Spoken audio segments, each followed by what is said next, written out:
Hello hi नमस्कार मु आज जाऊँगी चाउमिन प्रस्तुत करने को देखो ये बीन्स प्याज आलू कैप्सिकम गाजर आलू काटी देछि और चाउमिन को वर्तमान गरम पानी रे पके देछि किछ समय गरम हवा पर चाउमिन को पके देली लूण और तेल पके देली ताको सिझिबा को छाड़ देली।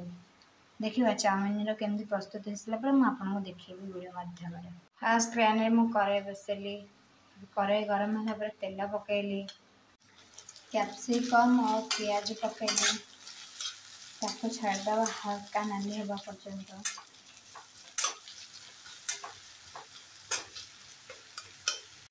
देखो हल्का नाली हवा पर्यंत आसलानी नाली हवा को आसलानी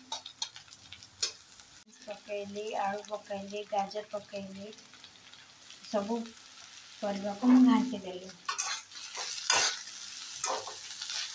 ताको किसी समय छाड़देली सेम हवाई सिझापी। देखंतु चाउमिन प्रस्तुत हो गला चलंतु खाइबा देखिए कि मु कहबी केमती लागुची।